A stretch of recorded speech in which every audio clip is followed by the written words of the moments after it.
ನಮಸ್ತೆ ಎಲ್ಲರಿಗೂ. ಇವತ್ತು ನಾನು ಪದರಾಗಿರುವಂಥ ಕರ್ಜಿಕಾಯಿ ರೆಸಿಪಿನ ತೋರಿಸ್ಕೊಡ್ತಾ ಇದ್ದೀನಿ. ಸಾಮಾನ್ಯವಾಗಿ ಎಲ್ಲರೂ ಕರ್ಜಿಕಾಯಿ ಮಾಡ್ತಾರೆ, ಆದರೆ ಈ ಥರ ಪದರಾಗಿರುವಂಥ ಕರ್ಜಿಕಾಯಿನ ಒಂದ್ಸರಿ ಟ್ರೈ ಮಾಡಿ ನೋಡಿ. ತುಂಬಾ ಕ್ರಿಸ್ಪಿಯಾಗಿರುತ್ತೆ ಹಾಗೂ ಟೇಸ್ಟಿಯಾಗಿರುತ್ತೆ. ಮೊದಲು ಒಂದು ಪಾತ್ರೆಯಲ್ಲಿ 1 ಕಪ್ ಆಗುವಷ್ಟು ಮೈದಾ ಹಿಟ್ಟು ಹಾಗೆ 1 ಕಪ್ ಆಗುವಷ್ಟು ಚಿರೋಟಿ ರವೆನ ತೆಗೆದುಕೊಳ್ತಾ ಇದ್ದೀನಿ.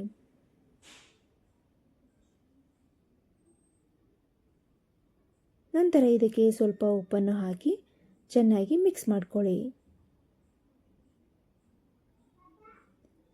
ಈಗ ಇದಕ್ಕೆ 2 ಟೇಬಲ್ ಸ್ಪೂನ್ ಆಗುವಷ್ಟು ಕಾಯಿಸಿದ ಬಿಸಿ ಎಣ್ಣೆಯನ್ನು ಹಾಕಿ ಸ್ಪೂನ್ನ ಸಹಾಯದಿಂದ ಚೆನ್ನಾಗಿ ಮಿಕ್ಸ್ ಮಾಡಿ.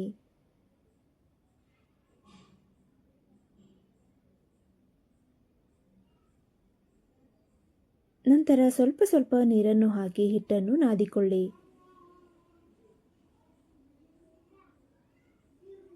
ಈಗ ಹಿಟ್ಟು ರೆಡಿಯಾಗಿದೆ. ಇದನ್ನು 30 ನಿಮಿಷಗಳ ಕಾಲದವರೆಗೂ ನೆನೆಯಲು ಬಿಡಿ. ಈಗ ಒಂದು ಪ್ಯಾನ್ನಲ್ಲಿ 3 ಏಲಕ್ಕಿ, 2 ಟೇಬಲ್ ಸ್ಪೂನ್ ಆಗುವಷ್ಟು ಗಸಗಸೆಯನ್ನು ಹಾಕಿ ಫ್ರೈ ಮಾಡಿ.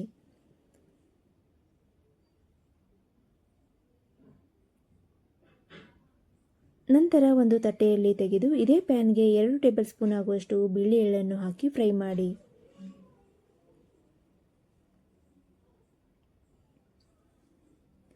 ನಂತರ ತಣ್ಣಗಾಗಲು ಬಿಡಿ.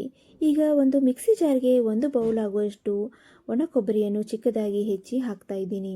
ನಂತರ ಇದಕ್ಕೆ ಹುರಿದಂತಹ ಏಲಕ್ಕಿ ಹಾಗೂ ಗಸಗಸೆಯನ್ನು ಹಾಕಿ ಪೌಡರ್ ಮಾಡಿ.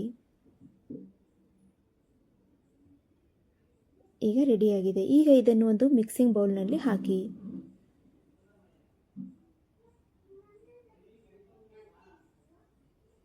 ನಂತರ ಇದೇ ಮಿಕ್ಸಿ ಜಾರ್ಗೆ 1 ಬೌಲ್ ಆಗುವಷ್ಟು ಹುರಿಗಡಲೆ ಅಥವಾ ಪುಟಾಣಿಯನ್ನು ಹಾಕಿ ಪೌಡರ್ ಮಾಡಿ.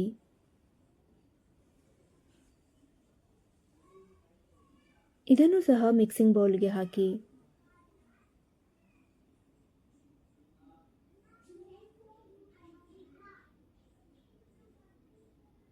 ನಂತರ 1 ಕಪ್ ಆಗುವಷ್ಟು ಪುಡಿ ಬೆಲ್ಲವನ್ನು ಹಾಕಿ ಇದನ್ನು 1 ರೌಂಡ್ ಗ್ರೈಂಡ್ ಮಾಡಿ.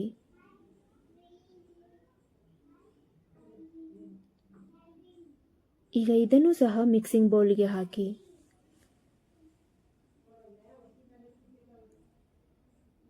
ನಂತರ ಹುರಿದ ಎಳ್ಳನ್ನು ಹಾಕಿ 2 ಕೈಗಳ ಸಹಾಯದಿಂದ ಚೆನ್ನಾಗಿ ಪುಡಿಯನ್ನು ಮಿಕ್ಸ್ ಮಾಡಿ.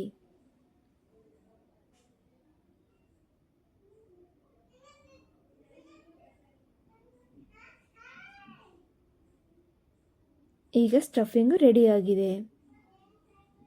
ಈಗ ಒಂದು ಬೌಲ್ನಲ್ಲಿ 3 ಟೇಬಲ್ ಸ್ಪೂನ್ ಆಗುವಷ್ಟು ಬೆಣ್ಣೆ ಹಾಗೆ 3 ಟೇಬಲ್ ಸ್ಪೂನ್ ಆಗುವಷ್ಟು ಕಾರ್ನ್ ಫ್ಲೋರನ್ನು ಹಾಕಿ ಚೆನ್ನಾಗಿ ಮಿಕ್ಸ್ ಮಾಡಿ ಪೇಸ್ಟ್ ಮಾಡ್ಕೋಬೇಕು.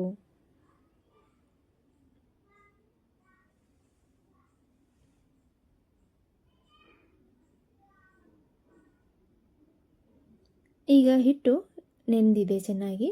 ಈಗ ಇದನ್ನು ಈಕ್ವಲ್ ಪಾರ್ಟ್ಸ್ಗಳನ್ನಾಗಿ ಒಂದು ಉಂಡೆಗಳನ್ನಾಗಿ ಮಾಡ್ಕೋಬೇಕು. ಈಗ ಇದರಲ್ಲಿ ಒಂದು ದೊಡ್ಡದಾದ ಉಂಡೆಯನ್ನು ತೆಗೆದುಕೊಂಡು ಹಿಟ್ಟಿನ ಸಹಾಯದಿಂದ ಚಪಾತಿ ಥರ ಇದನ್ನು ಒತ್ತಬೇಕು.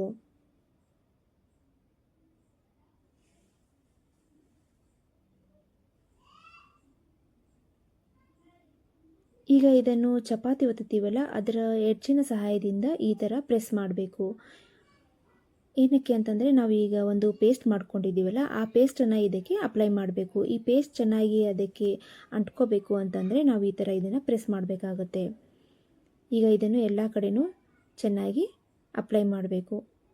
ನಂತರ ಇದನ್ನು ಫೋಲ್ಡ್ ಮಾಡಬೇಕು.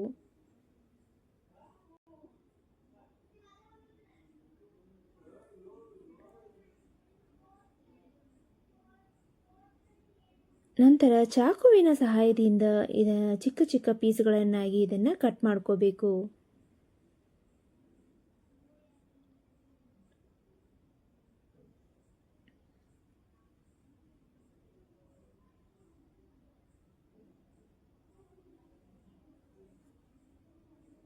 ಎಲ್ಲ ಇದೇ ಥರ ಪೀಸ್ಗಳನ್ನಾಗಿ ಮಾಡಿಕೊಂಡು ಒಂದು ತಟ್ಟೆಯಲ್ಲಿ ತೆಗೆದಿಟ್ಕೊಳ್ಳಿ.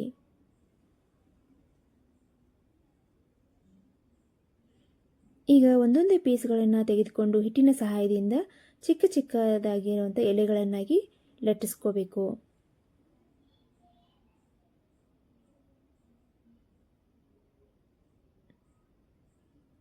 ಎಲ್ಲ ಎಲೆಗಳನ್ನು ಲಟ್ಟಿಸ್ಕೊಂಡು ಒಂದು ತಟ್ಟೆಯಲ್ಲಿ ತೆಗೆದಿಟ್ಕೊಳ್ಳಿ.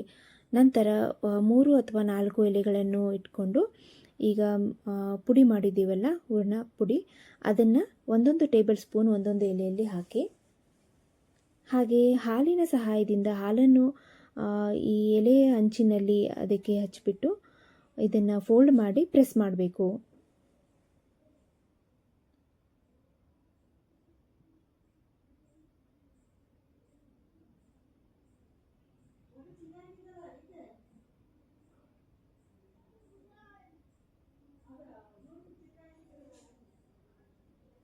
ಈಗ ಎಲ್ಲರೂ ರೆಡಿಯಾಗಿದೆ.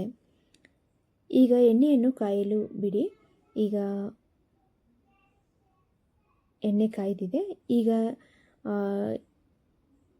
3 ಅಥವಾ 4 ಕರ್ಜಿಕಾಯಿನ ಇದರಲ್ಲಿ ಹಾಕಿ ಫ್ರೈ ಮಾಡಿ.